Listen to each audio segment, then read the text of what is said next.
There's a new award-winning 4-grain straight bourbon whiskey that's been taking the market by storm, Penelope Bourbon. Bottled at the historic Castle and Key Distillery in Frankfort, Kentucky, Penelope's balanced yet flavorful taste profile comes from a unique blend of 3 bourbon mash bills. Currently available in 2 expressions, 4-grain and barrel strength, Penelope is remarkably smooth and flavorful. So whether you're sipping neat or using in your favorite cocktail, Penelope is perfect for you. Penelope Bourbon is available throughout Louisiana as well as select markets and online at penelopebourbon.com.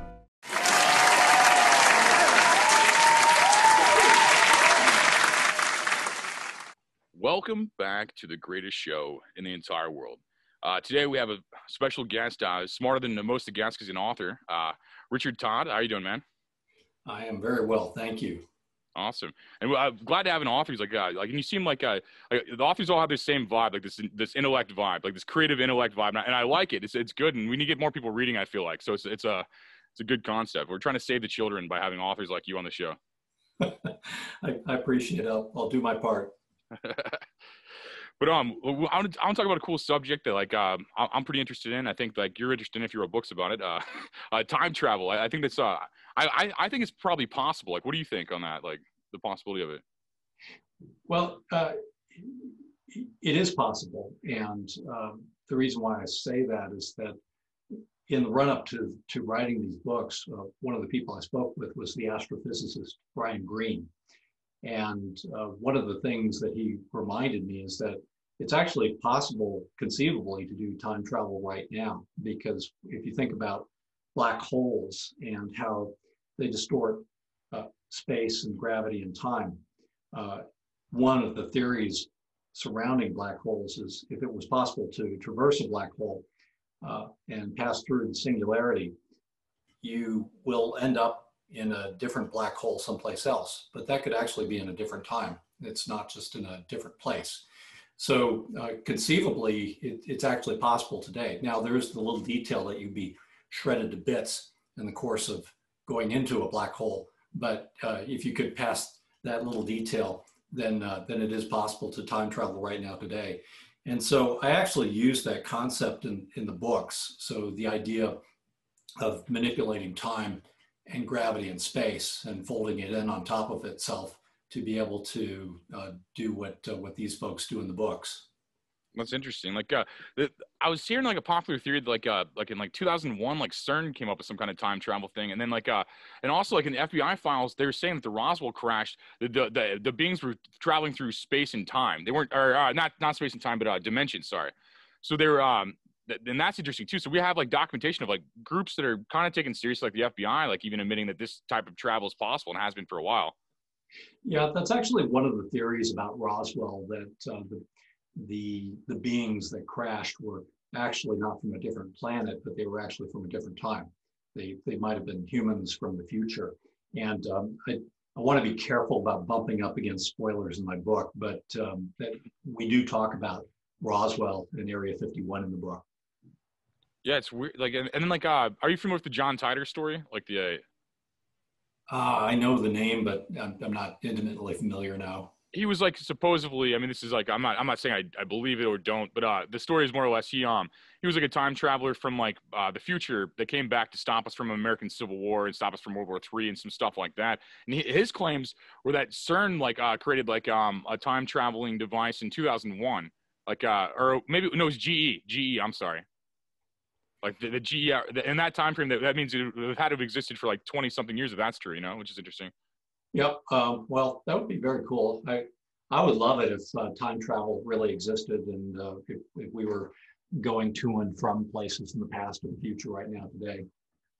I'd be the best time travel tourist of all time. I would see so much stuff. That's kind of a cheesy question, but what would you do if you could travel the first place you'd go be? I've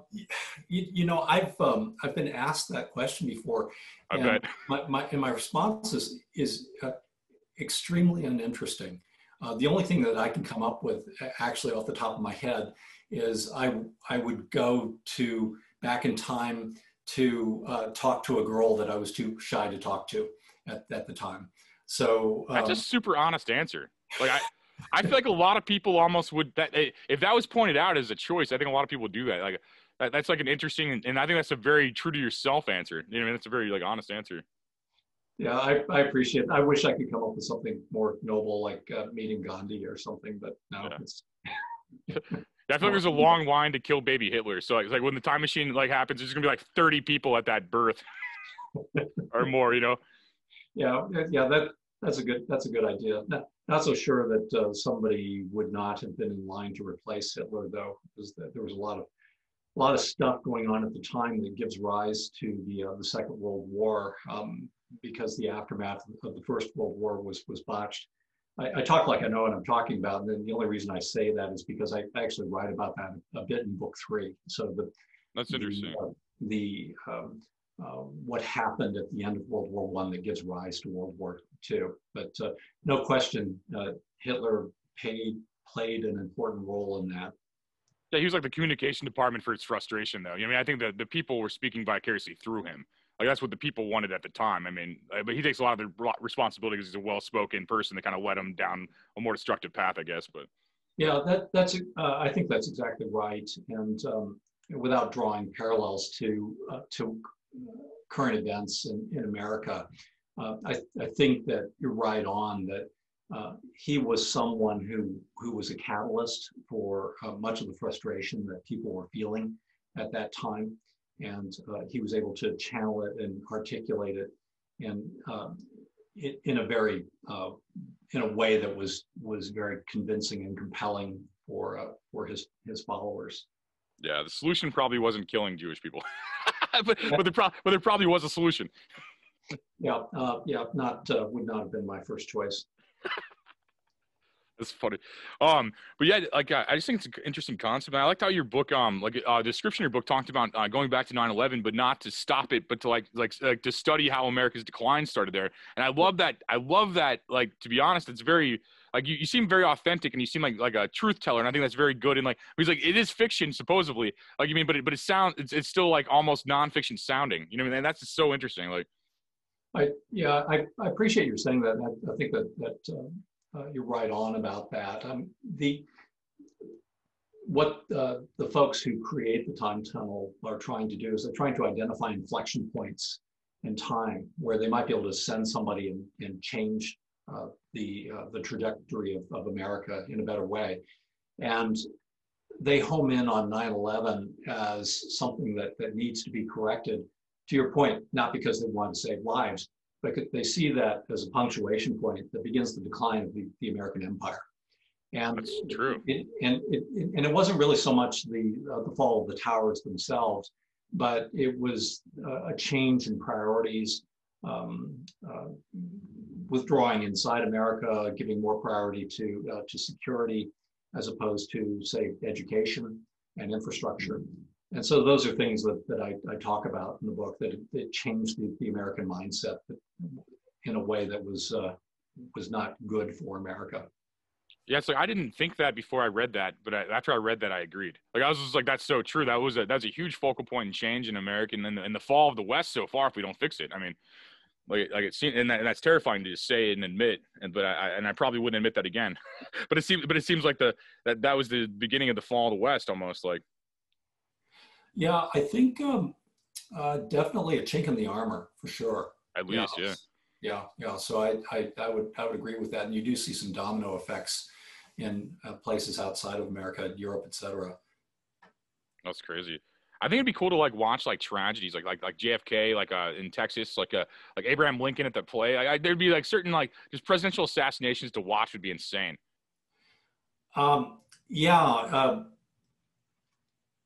Yeah, you've got me thinking about that a little bit. I've got this visual of John Wilkes Booth pulling the trigger on Abraham Lincoln. And not sure I want to actually watch that. At least once. At least, maybe save him the next time you go back, you know, but at least watch it, you know. I want to see that the history is really true, you know, and like in graphic detail, you know. Yeah, that's a good point. Okay, so we go back once, we watch it. Maybe rewind, watch again, then we go back in time when we stop it. Yeah. All right, I'm on board with that. That's hilarious. No, I like how your answer was very like the first thing you do was like to talk to somebody or too shy to talk. Because I think like we all kind of think like that. I think there's all kinds of like like human regrets, I guess, or something. But I think we're all pushed the right way. But it'd be interesting to see like what would happen in a different timeline. You know, if you like what would you do? Would you give yourself like a pep talk, or would you to do that at that age, or would you talk to her as yourself now? Like, Oh, that's gosh, that's such a good question. I mean, I I would love to go back in time and be in my former self at that okay, time, all pimply faced and everything, but with the knowledge that I have right now. I that'd be mean, crazy. yeah, but you know, I want to do something about my complexion, of course, but but you know, have my knowledge of the future, so I'd be able to know when to invest in Apple, and then you know, be able to get the girls. Yeah, that was the moves I think like the stock like yeah investing like Yahoo, Apple, all these startup companies and they bubble like that'd be crazy.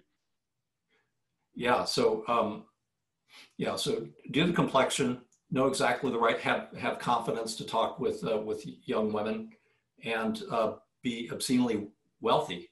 You know, by the time I'm 18, I think I think that might be just about right. I wonder what adverse effects that would have though. It's like that's a lot of trouble. I wouldn't trust myself with any money at 18. I don't know. Yeah, yeah, there would undoubtedly be some ripple effects that would be unpleasant. Yeah, I feel like an author would make better decisions with money than I would though. I think. But I said, you like you guys have that like kind of like that intellect like it's weird. I don't know how to describe it. You all have the same kind of energy there. Like any kind of like major author I talk to, they all like the same kind of like just wisdom and like a humor and wit. It's just interesting, man. It's kind of interesting seeing like there's archetypes of people, I guess, you know. Yeah, well, I'm not a wise man, but I did stay at a Holiday Inn Express last night. That counts for something, right? Counts for something these days. Well, like, where do you like? Do you see time travel as already possible? Do you think it'll be possible in the future? Like, what are your kind of opinions on that? I do think it would. I think it's possible to travel into the future. Going into the past is the hard part. So, I mean, when I talked with Brian Greene about black holes being located in different space time and being able to move from place to place, essentially you're moving from you always move forward. You're moving forward in time. You can move into the future, but moving into the past is more problematic.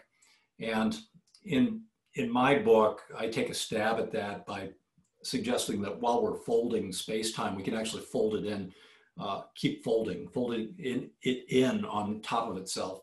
And so by doing that, you could actually go back in time, not just forward in time. So do I think it's possible? Yeah, I think it will be possible at some point in the future. I'm circumspect about whether or not it can be done right now. Yeah, same. Like, I don't know if like that would be a well kept secret. I mean, I feel like if I had that, I probably wouldn't tell too many people. So it's like, Yeah, that's something I'd probably keep to myself. right. That's what I mean. So how many times? It's interesting to think about like how many times. If time travel truly is possible, like how many times has it been done so far? How many times? Like there could be like thousands of years ago, somebody just discovered it and didn't tell anybody. You know, it's like this was going on for a while. You know, so it's like who knows. Well, you know, they were doing it in Lost on ABC, so And oftentimes, like science fiction on television becomes real. I mean, with Jules Verne, the submarines, and like certain things. I mean, Star Trek, certain technology's been made. I mean, so I mean, we have to dream it, then make it. I mean, so I mean, I wouldn't be. And yeah, I heard about the going to the future thing. Like, you could just travel outside. One of the theories I heard was like you could travel outside of the atmosphere a little bit or something, and like it time's slower. I forget exactly. I'm not a yeah, scientist. actually that's something I talk about a little bit in the book too. And I should qualify this by saying that one of the things I was trying to do with the book, back when I was younger, I used to read Michael Crichton, and I used to love the way that he would use science to make whatever he was trying to do write about believable. So whether it was Andromeda Strain or bringing dinosaurs back to life in Jurassic Park, you would believe that it was actually doable because he would explain the science behind it. I tried to do the same in my books. And so I think what you're referring to is Einstein's special and general theories of relativity. And he pointed out that gravity affects time. And one simple example of that is our GPS satellites. So the time that the way that a GPS satellite tracks time is slightly different than we track time on Earth. And if you don't correct for that, then your GPS is going to send you into a ditch instead of to your local Starbucks, because the gravity is there's not as much gravity up where the satellite is, and so the time travels slightly differently. I didn't know that. That's interesting. So, yeah, that's like proof of it. That's proof of it right there. Like absolutely. It's total proof, and that's baked into GPS. If you don't make that tiny correction, then GPS doesn't work. That's crazy. Going into the future, like I like mixed feelings on that. Like I feel like I don't know. The whole like typical like everybody you know is gone thing is the only thing that would keep me from that. Like, everything else, I would just want to travel as far as I could into the future to see what happened. You know, I just want to see what, I don't know. I feel like maybe nickel and dime my way up there. You know, just like stop 5 years, 20 years. You know, but I feel like that would just be interesting. Outside of like missing, if you couldn't go back, that I wouldn't do that. I don't think. But yeah, I don't think I would either. And I mean, particularly if you go way into the future, and you're just going to end up as some pet for some child somewhere. You'll end up in a cage, right? Or in a zoo or something like that. Probably. Are you wearing a Planet of the Apes t-shirt? No, it's a Psycho Ape t-shirt. It's a movie on Amazon I'm on, actually. It's like I have a small, I'm in this movie on Amazon called Psycho Ape, and it's like one of the shirts they gave me for being in it. Oh, very cool. But yeah, it looked like Planet of the Apes, and so I was thinking about Planet of the Apes and time travel. Well, that's a good example, because the end of that, like when you see the Statue of Liberty, he's just like, what? Like that was a great ending for that first one, man. Yeah, damn dirty apes. Yeah, that was crazy. I mean, and they made like 20 of those movies apparently. I never knew that until like I got older. I thought there was only like 3 or something. It was weird. Yeah, yeah, those were great.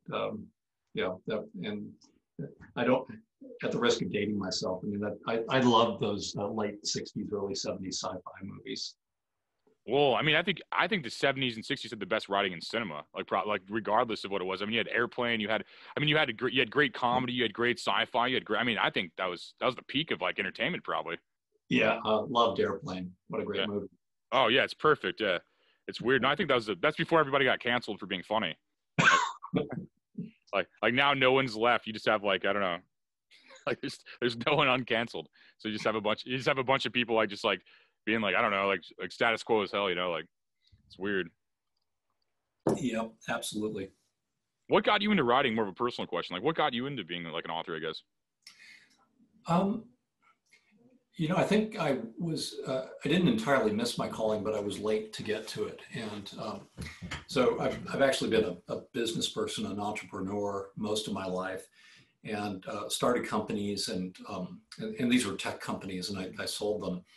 But I've always been writing in some way, shape, or form. And so I would write for, did some writing for San Francisco Chronicle, and did some posts and articles here and there.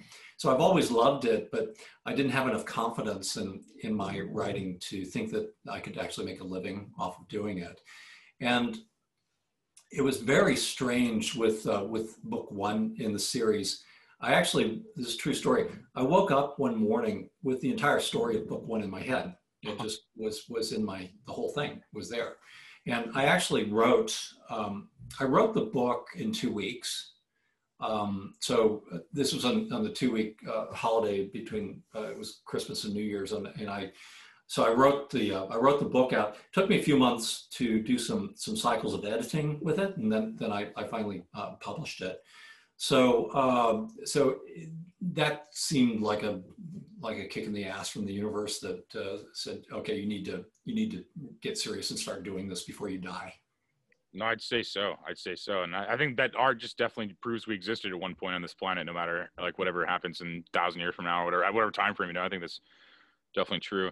And it's funny, I think you pointed out a major thing a lot of people don't tell artists. I think basically you should be financially secure and then work on art. I think that's a good point. I think that not a lot of people see. Like, I mean, I think a podcast helps you monetize and stuff. Like a lot of these people just like, they'll just like starve trying to create their art. Like they won't even like, I mean, maybe it's a young man's game. Maybe like a 19-year-old or 16-year-old doesn't matter that much not to have a job or something. But I mean, like, I see 30-year-olds try it too. Like they're like starving for their art, but you have to get financial security first to even have the time, in my perspective. Yeah, it's so hard. And you know, Amazon, I think, has made the situation both better and worse. So on the one hand, now there's this egalitarianism to writing. So you can write something and you can load it up on Amazon and you're published. And you can get a rise out of that, say, hey, you know, I'm a published author now. But the downside is that there are thousands, maybe, I don't know, tens of thousands of authors on Amazon. I don't know how many there are. And they're all competing for the same eyeballs. And a lot of them want to see movies made out of their works. I would love to see a movie or Netflix series made out of my work. But now there's this fight through the noise to get above everybody else and have yourself noticed.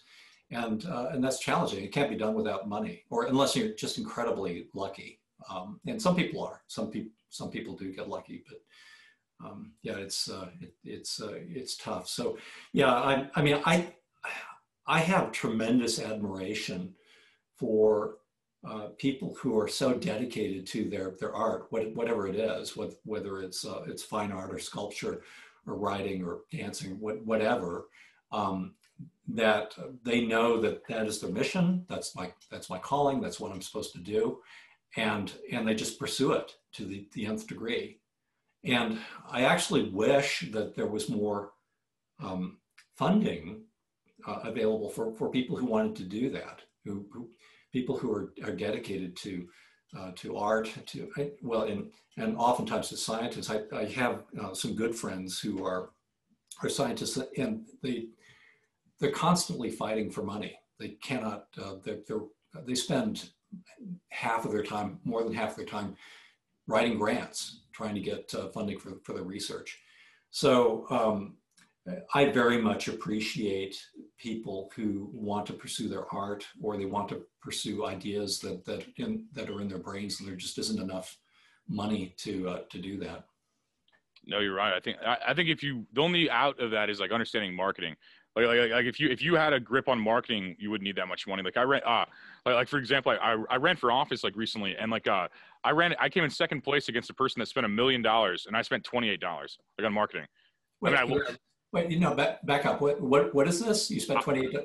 I was running for a U.S. Congress campaign. I only spent $28, and I came in second. Holy crap! Yeah, that's what I was. I'm good at marketing, but that's the only loophole. Like otherwise, you're spending. I mean, I watch these companies spend so much money on Google Ads, and it works. It's just like, I mean, it's just like you got to do different things. You know, it's like I think like you almost have to, as an artist, you have to be like. I mean, you probably as an author as well, as an artist as well. But I think that I think you have to be your own manager, your own promoter, your own this, and like you have people to collab with that are in these shoes as well. But you personally have to do it also, and that's the weird thing. Like you can't just be Hunter S. Thompson writing a book right now, or you can't just be like, this guy like writing a book and okay, I have the content, I wrote content, and like you have to be able to get that in hands. You got to be able to get people to see that. I mean, doing podcasts like you're doing right now, you have to like just be out there all the time. You got to be your own promoter, which is weird. Even if you hire these people, you have to do it yourself too. So I'm curious, are you going to run for Congress again? Yeah, definitely. Excellent. Yeah, I'm trying to save this this thing we have going on called America. It's kind of crazy, man. I'm not going to go into too much dirt on it, but yeah, I couldn't believe I was under the delusion I'd win. Like I couldn't believe I lost to like this lady that has just kind of an idiot. I mean, it's the nicest way of saying it. It's just like weird. It's like I didn't race bait enough. I guess I just gotta race bait more and be a better victim next time. But I mean, $28 turned into 60,000 votes. I mean, that was just an example of marketing. I think just from knowing like Twitter, Facebook, all that stuff. I mean, I've since been banned from Twitter. I mean, I can't even have a Twitter account apparently, but it's just like, and that's what you got to watch out about too. As you blow up, like say your book does, I have a feeling you have a strong product. So if it does become a movie or something like that later, you have to worry about everything you say now. And that, like or everything you've ever said, like your digital imprint even. Like Kevin Hart got banned from stuff he said before he was Kevin Hart, before he was famous, Yeah. And it's just like, it's so much stuff. And we got to beat that cancel culture kind of thing. And I think guys like you, I mean, even if your like goal's not to beat cancel culture, I think guys like you, authors constantly put out content and stuff. I think that's the answer. We just need to keep putting out content and redefine the new, because if Amazon gives everybody a voice except for who they want. I mean, like they could delete your book off Amazon for something you said in 1973 or something, you know? Yep. Supposedly. Yeah. I really want to strive to be authentic, I guess. I think you are. I can vibe you. Well, but it's challenging. Depending, you have to think about who you're talking with, and are you going to offend them? And the thing is, I want to be authentic, but I also have opinions about things too, as all people do. And some of them will offend people, and some of them will not. And it kind of depends who your audience is and who you're talking with. No, that's the real way of viewing it. And like, people are allowed to disagree. Like me and you are allowed to have different opinions on stuff. I don't know what happened to that. I don't know what happened to that. Like I think everybody's allowed to have a disagreement and and have a different opinion, and we're allowed to offend people even as long as it doesn't take action. Because that's like assault or something. As long as it doesn't take like major action. I think words are whatever. It's like I don't. That's why I like those. You brought those old writers. I like those old writers way more because they didn't have to follow the rules we have to follow today. Yeah. Yeah, it is a interesting and in some ways troubling situation in times that we live in lots of ways. One of the things that I'm reminded of is that, and this is one of the challenges that I think we have in the country right now, is that everyone's entitled to their own opinions, but they're not entitled to their own facts. And one of the problems that we have now is that we can't agree on the facts, and if you can't agree on a common set of facts, then the opinions, you don't even get to the point where you can draw different inferences, interpretations from the facts, and debate those and have your opinions about them, because we can't even agree on the facts, and so you don't even get to the starting line. No, you're right. I think emotion, and I think like the internet bumble, like say me and you were having a discussion, which we technically are having a discussion, but say we're having a discussion about like something like that can be proven, I guess, but like you'll look up, like say for the argument's sake, you're of one political party, I'm the opposite. Like both of our thoughts will be justified by articles and press. So if I say this happened, there'll be 15 major press articles saying that happened, and then if you go no it didn't, and you send me 15 other articles that say it didn't happen, it's like all these tiny media bubbles, and political parties are just one of the separations. There's so many different separations, but there's so many bubbles that just say we're right. Like I could Google it right now, but oh no, I'm right, and then you could do the same thing, and then like there's just so many media bubbles. Yeah, and it's kind of gotten to the point for me when I try to, I don't do that anymore. I don't try to throw articles at anyone if I'm trying to prove a point. Oftentimes I'll try to, I try to address things more logically. And so I try to ask questions that get the other person that I'm talking with to think about it. And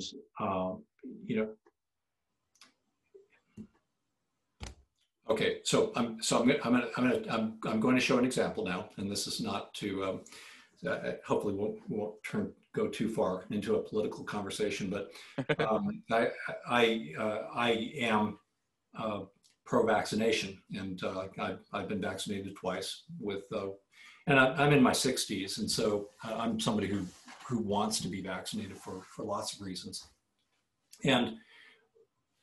But in my not so abundant spare time, I'm a competitive Western horseback rider.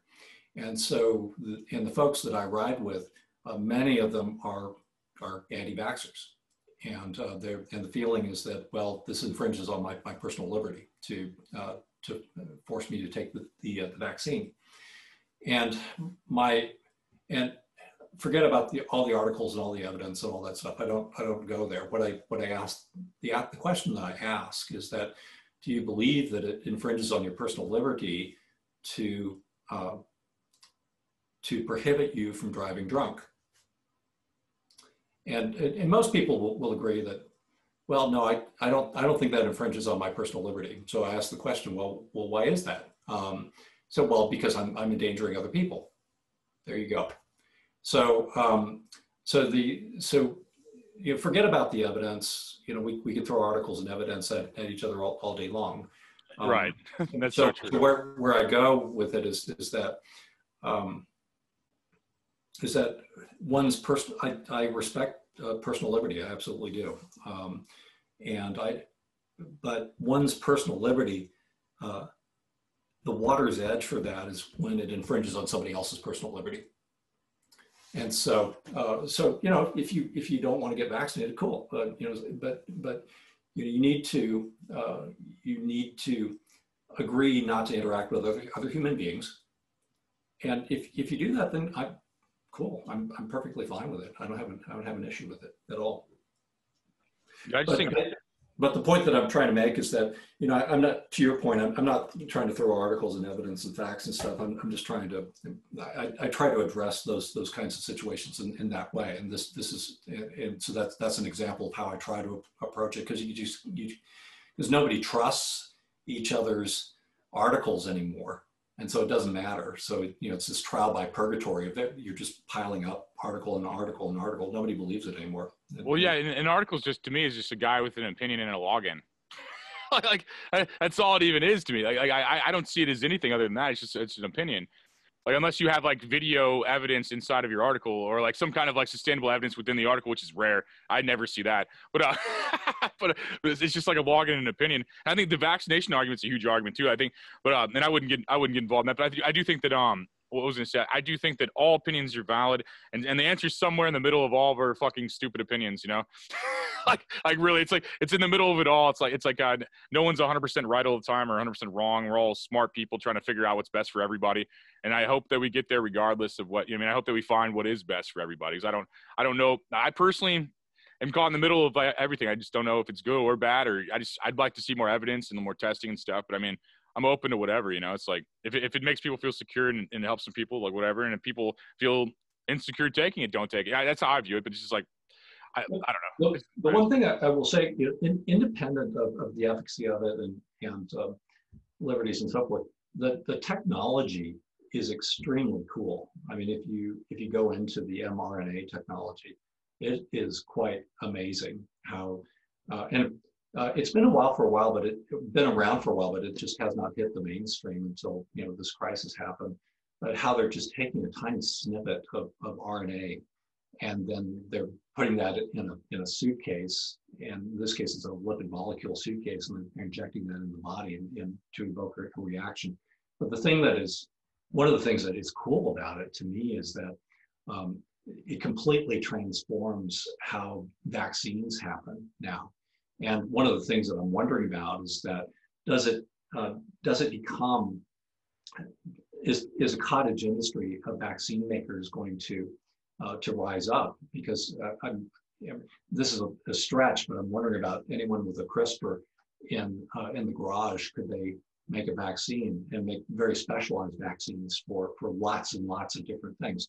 Now, the guy in the garage can't manufacture it, so one of the things that I wonder about is that will there be lots of little small companies and scientists that will create all these specialized vaccines that will address all kinds of illnesses, and then there'll be these manufacturing companies that manufacture them out. And one of the challenges there is that, can the FDA keep up with something like that? Because it's not hard to imagine that there'll be hundreds of vaccines, maybe thousands, coming onto the market. And that's a less talked about point. I like that. No, that's true. I think I think that I believe in that principle, like Silicon Valley is based on. Anybody in their garage can put any billion-dollar corporation out of business. And I think that I think that's the start of it. You're right. You don't have manufacturing and marketing, but you have, a lab. And that's the start of it. I don't care who cures cancer. I don't care if it's Dr. Fauci or a homeless man on the sidewalk. I just want some cures. It's like, that's more or less where I'm at. Clearly credentialism makes us think that certain people have better answers, but I don't care who has it. It could be a guy in a garage. Whoever cures cancer, from my perspective. Yeah, well, right on. I would love to see a cure for cancer. And the cynic in myself, I do wonder about, for some diseases, is it more profitable to cure the disease or treat the disease? And so it's not something that I have any evidence about, but I do wonder about it, just given how profit-oriented, revenue-oriented companies are and have to be. If there was a cure for cancer, would it would that be something that we would put out there, or is it just not cost effective to do that because it's so much more profitable to treat diseases than to cure them? Yeah, no, looking at the disaster the American medical industry has become, I almost wonder if cancer's already been cured and it's just not profitable, like you said. I often think about that. Like, again, no evidence or thought, or I mean, it's just all thought, no evidence. But I do think that, like, I think that all the time. I think that, like, there's probably several diseases because, like, yeah, I mean, cancer's $1 billion industry. Like, it's sad, but it is, man. I mean, and I get that, but I mean, I think human life and I think ethics and values are more than money will ever be. But I mean, I think you should have both, maybe. I don't know. Yeah. Yeah, well, and the thing is that especially for publicly traded companies, there's so much short-term pressure to produce profit and produce growth. For sure. And it's just hard for me to imagine how can that not affect the decisions that you make, the ethical decisions, but then also just decisions about whether or not to invest in something that is going to have a short-term return versus something that you know is the right thing to do, but you won't see return on it for 10 years. But there's no incentive from investors to do that. So there are all kinds of pressures that I think work counter to what is necessarily the good and right thing to do. No, for sure. I definitely see it. The world's a complex place. It's not black and white. You know, it's like it is complicated. It is, and I think it's, yeah, no, it's crazy to think about. Like, it's just weird. But I think if you cure cancer, we got more things to make money. We got more people to make money, more ideas out there. I mean, I think that, but clearly the industry serving the dish of like the cancer treatments is losing money. But I think like outside of that, I mean, you have a lot more options of somebody. I watched a lot of brilliant people die from like terrible diseases. You know, it's like we lost a lot of knowledge of these people, man. Like, and I think about that quite a bit too. Like I watch some of the smartest people I know like just get destroyed by diseases. You know, it's like crazy. Yeah, I'm watching a friend now who is who's in decline. She's coming to the end of her life, and that's hard to watch. And this friend is someone who she operates a bar in California, and the slumlord who owns the space, who owns the building, has been trying to evict her and has sued her for back rent. So she's got that on top of she's dying. And my mother died from cancer as well. So I would sure love to see a cure to that disease. No, me too. My mom is currently suffering from like ALS right now, and I'm watching it just destroy a person. Like that's like, and then I've seen like my friend like that like probably 10 years ago was like one of the a girl I was dating, her dad Rick, he had cancer, and it just turns the smartest people I've ever seen into fucking skeletons, man.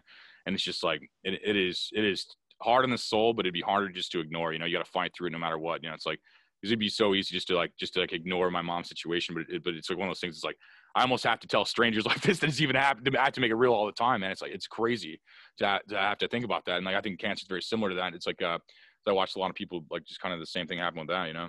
Yeah, you know, I would love to see some moonshot programs for things like curing cancer. You know, one of the things that everyone at some point says we put a man on the moon, but we can't fill in the blank. You know, and like, we can't cure cancer, we can't cure AIDS, we can't do this, we can't do that. Well, one thing I do point out is that we haven't put a man on the moon or a woman on the moon in a very long time, right? So it's been like what is it 50 years now since it's been a while, 69 now, yeah, about that, yeah. And so no, we actually at this time we can't put a person on the moon, but I would like to think that this country has the ability to summon its resources and focus it and be able to do something like that again. You know, whether it's put somebody on the moon or cure cancer, or you know, I would love to see those kinds of things. And we talk about making America great again and so forth. But I think about, and everyone's got a different answer to the question of when was America great. And it kind of depends what you're talking about. Are we talking about greatness in civil rights? Are we talking about, or civil liberties? Are we talking about greatness in terms of our scientific and engineering accomplishments? I think that if it's that, then you have to think about 1969 as being a year of American greatness. And so what was happening then? So we landed the first men on the moon in 1969. We built the world's tallest buildings, the World Trade Centers, in 1969, 1970. And in 1969, we transmitted the first packet of information on something that would become the internet. All those things happened in 1969. So you kind of look at today what's happening. Well, we've got Facebook, and okay, that's cool, but we don't have these big leaps in science and technology and creativity that we did back in the day. And those things happened as a result of, really, this is an oversimplification, but much of it happened through the GI Bill, which was something that happened under Roosevelt. So at the time when all these people came back from World War II, they became educated through the GI Bill, and so all these fantastic. So at that time, in the 50s, 60s, 70s, we had the best educated workforce in the world, and we made these incredible things, these fantastic things, so I mean, there are other things that happened too. It was the infrastructure from WPA, infrastructure from the Eisenhower administration with the Interstate Highway Act, all those things combined. But that's, I've lived long enough to be able to look back at all these incredible things that we were doing back in the 60s and 70s, and that's what I think of when I think about American greatness, and really what I'd like to get back to, if possible. No, yeah, you brought up a couple of interesting things with that. I think I think America's awesome, just has the worst press coverage. And I think I like from my perspective, and I think you brought up something interesting with 69 being the height of education too. I think something happened around that time where post World War II, we were educating everybody very well, and then the 1969 thing with the Haight-Ashbury, all the teens rebelling and stuff like that. We educated people too much where they made their own decisions and didn't work for the collective whole. They're like, wait, I'm smart enough to realize that all I want to do is have sex and do drugs all the time. We made them too smart, and then we saw a decline of American education after that. And I think that since then, the smart people that made us all dumb have passed. And there's just a bunch of idiots left, like ourselves. I mean, we're smart people, but we're not curing cancer right now. We're not doing we're cool in entertainment and stuff. We're smart in entertainment, so we're not like the guy. I don't know how to describe it. But then also I see a lot of good stuff still happen, but the media just wants to push hate, divide, separation. They just want to argue over crayon colors as adults. I'm just I couldn't even imagine caring about race. Other than the human race maybe, but I just couldn't even imagine one way or the other, being so passionate against being black or white or blah. It's just crayon color arguments to me. It's just I don't know. I want to see cool stuff happen and happy stuff. I'm more of an optimist. Yeah, well, I think it's absolutely true with the media. There's money in churn, right? And there's money in conflict. Yeah. And I think that is an aspect of it's an important aspect of the problem that we have in media right now today, because nobody wants to read good news, right? Nobody wants to read happy news, and so they want to read about what's the Don Henley song, "Dirty Laundry." So that's what they want to. That's what they want to read. That's what they want to see on TV. They don't want to see stories about kittens or puppies, right? I think that's the popular way of viewing. I think everyone thinks that, but I think we can do something. If you're convincing enough, you could probably make people like good stuff. It's cat videos blow up on the internet. I mean, they had 90 million views and stuff. I mean, there's some people, but also porn has more views. You know what I mean? So sex sells more than proving your point still. But I think if someone came out, it's the same argument I hear with ads. People think that people hate advertising, but I think people hate bad advertising.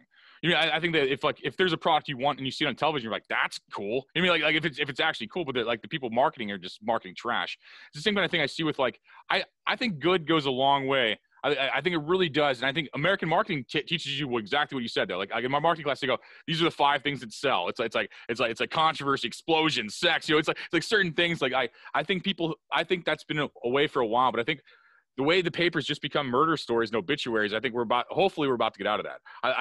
I have optimism to where like it went too far to where now we got to go the other way almost. That's an idea. I don't know. Yeah, I hope that's true. But right, definitely, if it bleeds, it leads. Right. Yeah. Right now, you defined American entertainment: the false promise of sex and the fear of death. That's all it is. Yeah. By the way, I neglected to thank you for, in addition to thanking you for having on the show. I just, I feel very privileged and honored to have to be able to join the pantheon of adult film stars that you interview, and so it's a new high in my career. Yeah, people are going to be confused right now that you're not a porn star when they click on this. They're like, "Wait, you got an author? I might have to pick up a book. I might have to read something." That's why I feel like you have a good thing going. I want to talk time travel. We turned into more of an interview because you're just an interesting person, like multi-layered. But no, it's like people are going to be surprised that they're going to. It's fun. I think I've interviewed every porn star at this point. I think I've gone that far. Yeah, that is impressive, and I am envious. What's that marketing thing? You take that part out. I mean, my wife might watch this. Well, no, I think our ladies know that like a single us admire it, but one in love could still daydream. Yeah, like would it be cool if I was 25, had a Ferrari, and we could daydream, but like we're where we're at because we're in love, I think. Was that a strong enough sell point? I hope my girlfriend fell for that. Yeah, it works for me. That's funny. No, I just think this podcast thing is great because you can talk to anybody in the world. I mean, like I would have no reason to talk to an author outside of having a podcast. I mean, I would out of interest, but like, why would they talk? It's just an interesting kind of thing. Like, it's like out of all the things I do, this is kind of the most successful thing. You can talk to anyone in the world about anything, and I love that. I love that aspect of the internet. I don't like how.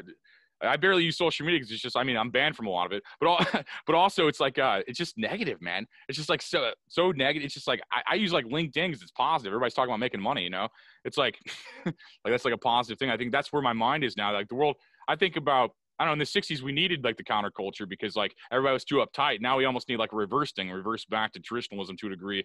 Not everything that was traditional, but traditionalism with its new benefits and new education, we learned that everyone's equal, not just landowners. I think we've come to some new perspectives. I hope we're part of this new thing. I hope that like this optimism and love and stuff. Not so hippie, but like just like they were right about the love. They were right about just loving people. That's just what God said. It's like the same thing. Yeah. I think there's a lot of truth in that. I sure would love to. I was a child of the 60s, grew up in the 60s, and so it was very much influenced by that time. And yeah, I would sure love to see a return to an embrace of love. Imagine if we had social media back then, like how powerful it would have been. It was a small sect of people. Like there was still a lot of conformists, but there's a small sect of people that were like rebellious but rebellion through good, not just like pain and suffering and war and like all these terrible things. Like you actually had, I don't know, but those countries always get taken over. Like Tibet was like that. It got taken over in like 30 seconds by China. And that's what we got to worry about. It's all good, but you also have to have an offense against evil. Yeah, offense against evil. I guess the first thing is that we all have to agree on what evil is. And we can't even... That's great. Yeah, no, that's a great point. It's all perspective at this point. Like good and evil are human perspectives at this point. Like, yeah, I don't even know if we could agree on that. I don't know. Yeah, we're supposed to just argue about everything and call names. I think that's all we're supposed to do. I'm supposed to call you a bigot. You're supposed to call me racist, and that's our conversation at this point. That's how far we're supposed to go. Yep, there we go. That's crazy. It's like everything's just like a shortcut of thinking and emotion based, and like it's just weird. There's a lot of investment in divide, I guess. I don't know, maybe. Yeah, there is a great divide right now. It's that reminds me. I'm blanking on the name of the person who does it, and wish I could remember this. I may Google while we're talking here, but there. I heard something on the radio not too long ago about a man who is using. he's using the same techniques that are used to bring couples back together, to try and negotiate the left-right divide and get people to find common ground with each other. In fact, I may see if I can. That's interesting. That's very interesting. Yeah. I think the biggest thing in the left and right divide, I think it's the radical left and the radical right. So I think most traditional conservatives and most like traditional Democrats actually fundamentally agree on most things outside of like the trigger of abortion arguments or the trigger of like certain arguments that are just like. But I think like I think it's the radicals on both that really kind of mess it up. You know, it's like, I mean, because the radical right's just like wanting to say crazy shit, and the radical lefts just want to do crazy shit. It's just like it's the radicals within the organizations, in my opinion. Yeah, I think that there's a lot of truth in that. I think that towards the center, there's actually a fair amount of agreement on lots of issues. I actually did Google this, and so this will be an opportunity to plug this. So it's all right, group uses marriage counseling methods to help bridge political divide, and awesome. It's let's see, it's called Better Angels. Yeah, Better Angels. That's what it is. And so yeah, they use those group counseling marriage techniques to be able to marriage reconciliation techniques to be able to bring people together. That's interesting. Like, so we need something, and that's a good idea. I think like because you're probably Democrat. So I. It's a weird way to subgenre somebody, but like more or less the party you belong to. So I'm a moderate who tends to vote Democrat these days, and I mean, because it just seems like anything to the left of Attila the Hun is pretty much considered liberal these days, and so that's kind of where I am. But I mean, pre-Trump, I actually there were lots of things on traditional conservatism that I actually agreed with. But these days, yeah, I do tend to vote left. But I mean, officially, for what it's worth, I'm registered independent. Yeah. When I asked you, I figured you're more independent. Actually, like after I saw your face, I'm like, no, he's probably more independent. But no, I'd say like I think anybody could get along when they're talking policy and stuff. I think when it tends to go a different way, like it's like I think everything's possible. I mean, I think if you want, I don't know. I'm an American. I believe like anybody should do whatever they want as long as it hurts somebody type thing. You know, it's like that's just how I believe. You know. And my job is to get along with Democrats, Republicans, Libertarians, Independents. I feel like that's like my job more or less, is like as like a host or as a aspiring politician, like running a couple times. I think that was like, so I'm technically a Republican, but like people will cringe until they ask me about it. They think I'm just like this like radical, like I don't believe in the radicalism of the right or left. I believe it exists, but I think that it's just ridiculous. Yeah, I think there is a lot of opportunity for centrists on the right and the left to come together. I think a lot of us are centrists, though. I think a lot of us, Republicans and Democrats, a lot of them are. It's just the radicals. That's what ruins everything, and it's the press coverage of this. I mean, it's like the press coverage of the radicals. Like they think every Republican's trying to invade the Capitol, and every leftist is trying to burn down their hometown, and it's like no one's doing that. I mean, a small amount of people are, but no one's like. You know, I mean, I'm a Republican. I'm not trying to burn down Capitol buildings. I love America, and you're not trying to burn down your hometown as a leaning left. It's just like it's like just insane stereotypes the media just pushed. Where like I think we can get along with a million other things that we think sci-fi is cool. I think that's more important, that we have common interest than the three things we disagree with. We're probably different in religion and politics. Like, it just doesn't matter though. I love hearing people's opinions, but it doesn't mean that I think less of them or like that they should think less of me or vice versa. It's like, it's like. Yeah, no, I agree with so much of that. And I do think that the focus on the fringe, I think that there too much weight is lent to that.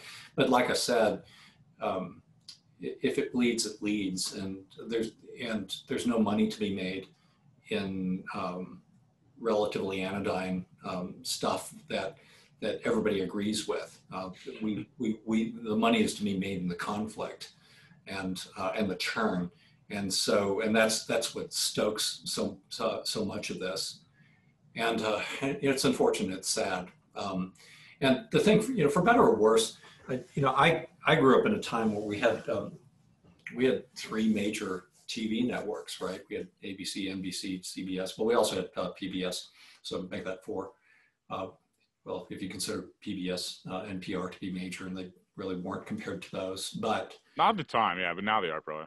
But I think this goes to the point of regarding you could have your own opinion, but you can't have your own facts. But back then, I think we were much more agreed on the facts than we are today. Now you've got hundreds of outlets for information, and to your point, and anybody who can get on the internet can start a news channel, and so there's just this dizzying, bewildering array of news outlets, and I think people are just overwhelmed, and so I mean, it kind of comes down to feel facts, right? You know, what do you feel is right, and what is correct and what is accurate, and so the facts come out of your head as opposed to they come from within versus without, and you know, if we can't agree on facts, if we can't agree on evidence, then we're not going to be able to agree on anything.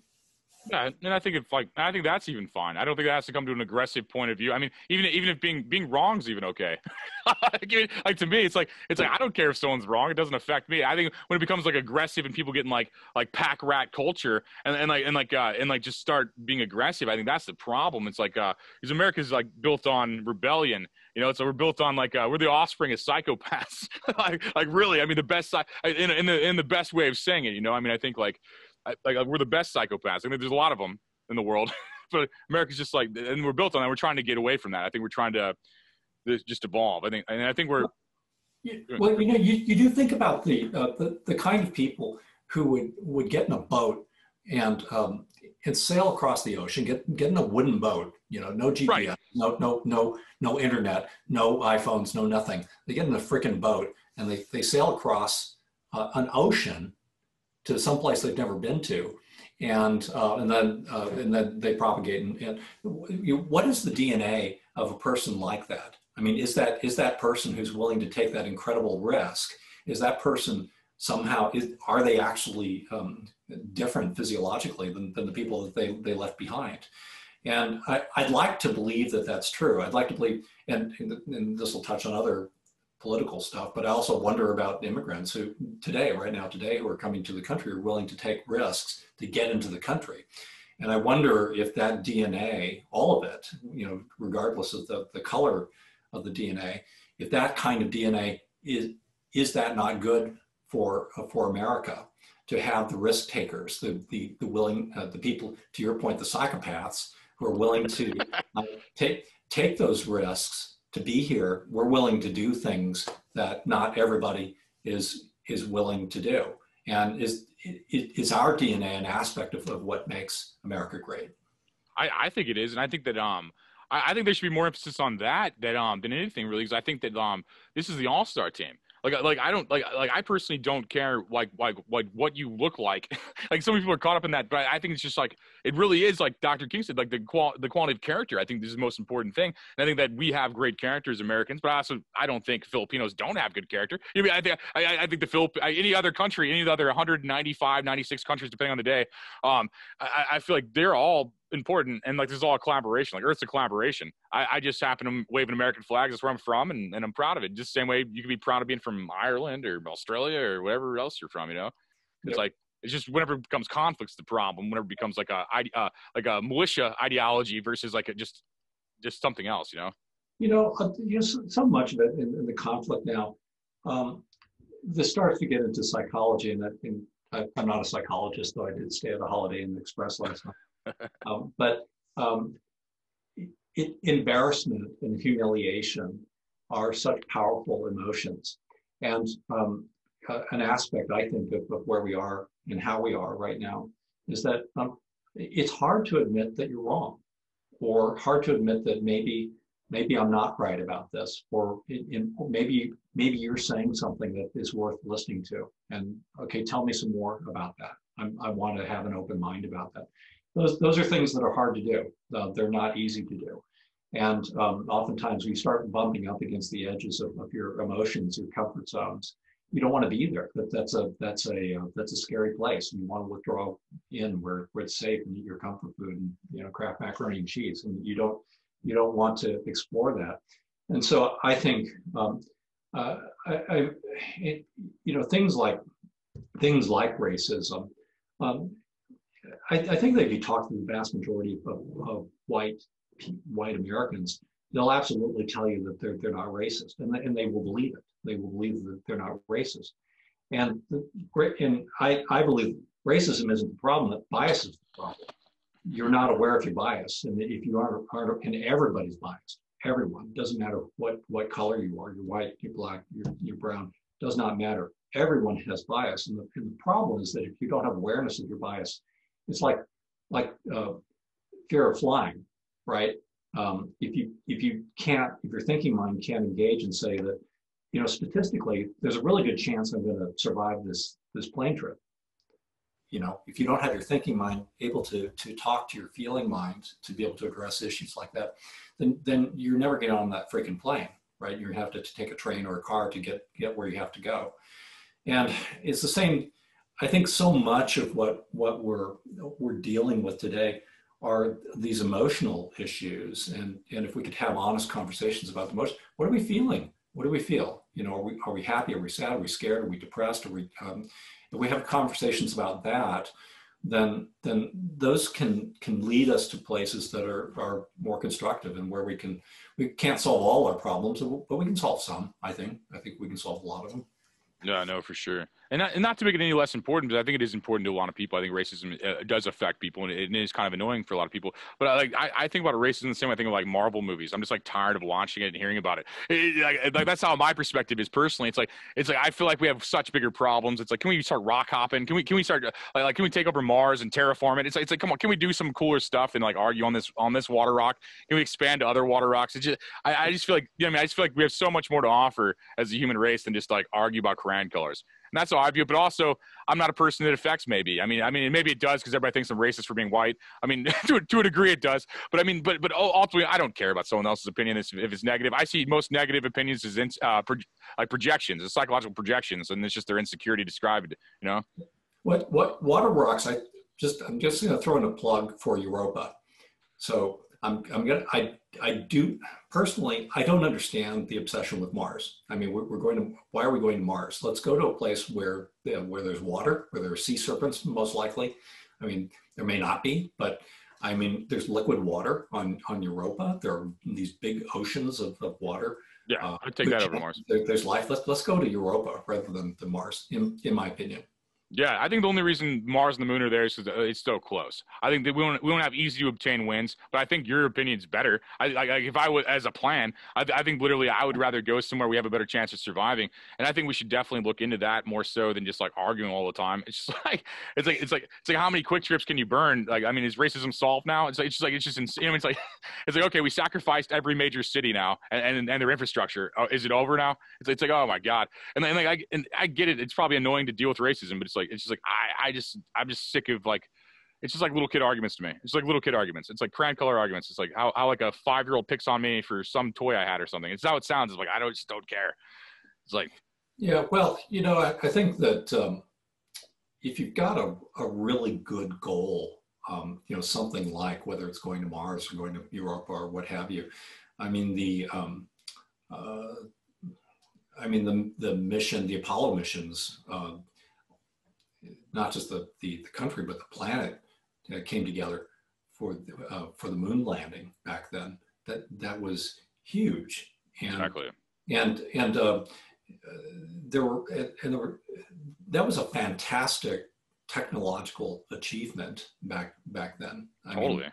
Right. I mean, right now right now today we can't do that what we did 50 years ago, but I think if we could have some goals like that, as you say, go to a water rock, cure cancer, whatever. I think that's another thing that has the potential to bridge the divide. We need a whole bunch of smart people to come together, and we're going to fund it, and we're going to make this happen. And yeah, we've got some political differences, but this is the mission. This is what we're going to work on. And okay, well, we're going to put the political issues aside, and we're going to solve this problem, and we're going to do something great, and then we're going to celebrate that, and then we're going to do the next great thing.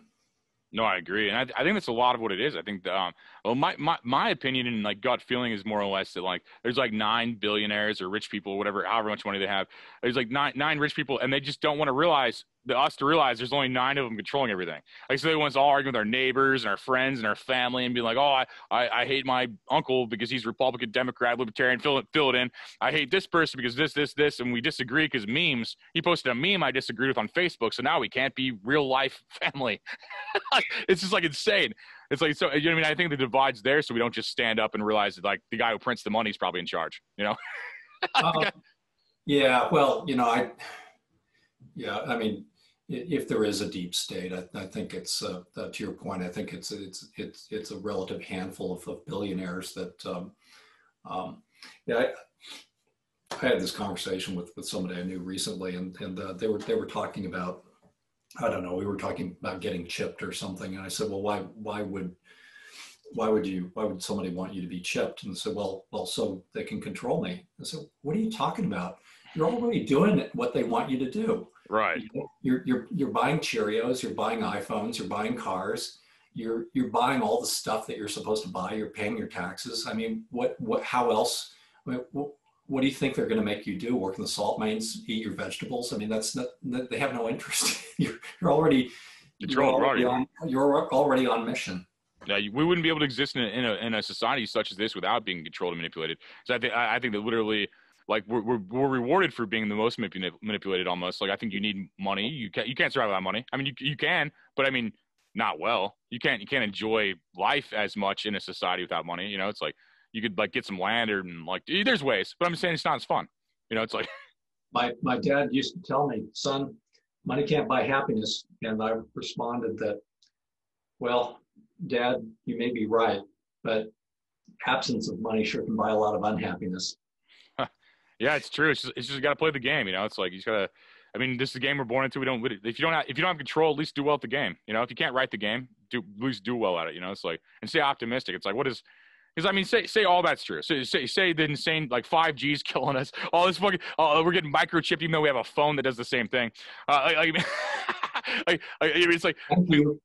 like say all the conspiracy theories are true. Like every single one of them. It's just like what does the hyper focus of it do if you're not going to change it? Like sharing memes isn't going to stop it. You mean like sharing? It's just like there's no, I don't know. It's just like enjoy your slavery. Just enjoy it, because like it's like you're just gonna give yourself a heart attack and they're just gonna kill you if you worst case. I mean, if this is all real, I mean, you know what I mean? Like if you're just, I don't know, if you're the one pointing out all this stuff being real, the person doing it's just gonna kill you. I mean, if it's true, I think that's absolutely right. Just don't worry, be happy. Yeah, that's all you could do. It's like marijuana is almost legal, whatever. Like so. But I feel like legal here, by the way. Just here in California. So. That's funny, man.